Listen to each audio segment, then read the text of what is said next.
Hello and welcome. My name is Todd. Today we're going to be breaking down Unity 3D, making it simple for anyone with a passion for games to start creating. First, if you haven't already installed Unity, I recommend you pause the video and click on the installation guide in the description. Once you have Unity installed, it's time to get started. Go ahead and launch Unity Hub. Alright, now that you have Unity installed and the Unity Hub open, let's take a quick tour and then jump right into creating a simple project together. This is the Unity dashboard. From here, you can manage all your Unity projects and editor installations. Let's start by making sure you have the right version of the Unity editor installed. Click on the Installs tab on the left side. Here you'll see a list of installed versions. For now, any version of Unity should do since we are just covering the basics. If you need a different version of Unity for a specific project, you can add it by clicking the Install Editor button here.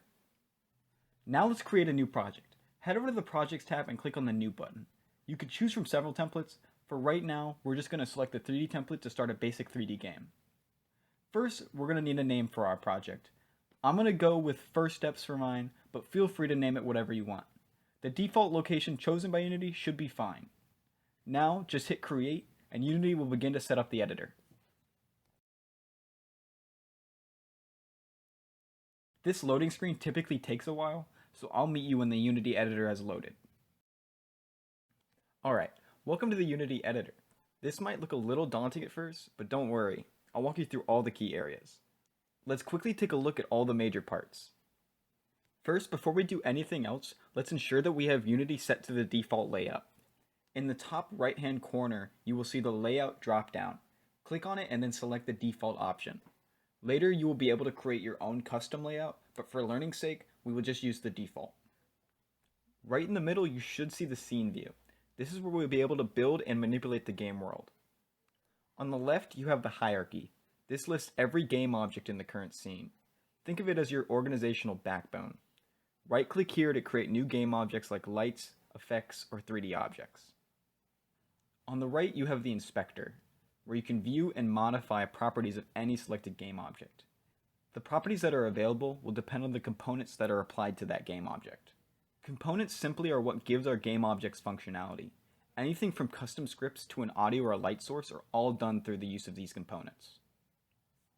At the bottom of the screen, you will see the project and console tabs. The project window will display all the files related to your project. These files will consist of things such as textures, 3D models, scripts, or a number of other game assets. The console window displays errors, warnings, and any other message the editor generates. The console will help us later with debugging. Now that we have our bearings, let's go back to the scene view. For now, all you need to do to navigate the scene view is hold down your right mouse button and use the WASD keys on your keyboard to freely glide around. This should be a very comfortable movement setup for any PC gamer. To navigate larger scenes, it will also be necessary to hold Shift to increase your movement speed. Take a second and familiarize yourself with moving around the scene. Next, let's add a 3D object to our scene. Head back over to the hierarchy and right-click. Then mouse over 3D object and select cube from the window that appears. You should now see a brand new cube in the scene. Let's discuss the tools available to manipulate the cube in the scene. Select the cube by either clicking on it directly or clicking on it in the hierarchy. Once selected, you should see colored arrows corresponding to the X, Y, and Z axes. If you don't see these arrows, check the Tools menu in the upper left-hand corner of the scene view. This is where you can access all your essential tools. Let's go through the three main ones quickly. The first tool is the Move tool. Select it by either using the keyboard shortcut W or simply clicking the icon from the Tools menu.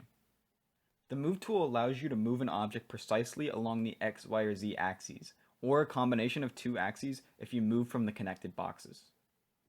The second tool is the Rotate tool. This tool allows you to rotate your object around the object's rotation point.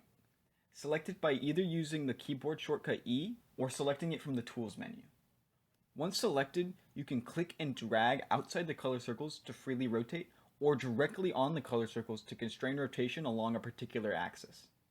The third tool is the Size tool. This tool allows you to resize your objects. Select it by either using the keyboard shortcut R or selecting it in the menu. From here, you can drag the cubes at the end of each colored axis to scale your object along that axis, or click and drag from the central gray cube to scale the entire object.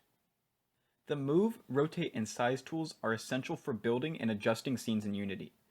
Practice using the keyboard shortcuts to streamline your workflow and enhance the scene setup process.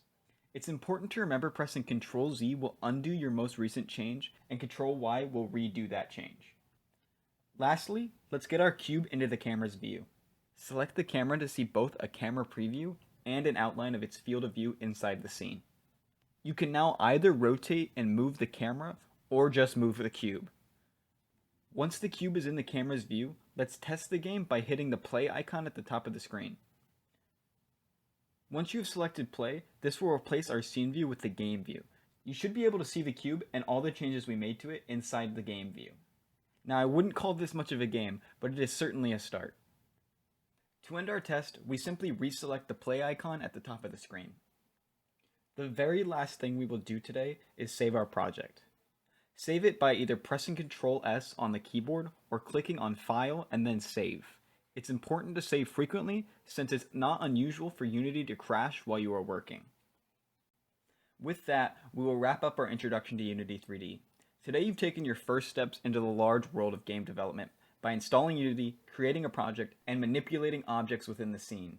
Remember, the tools we covered today are just scratching the surface. As you become more comfortable with Unity, you'll find that your ability to create engaging and dynamic game environments will only grow. Thank you for watching.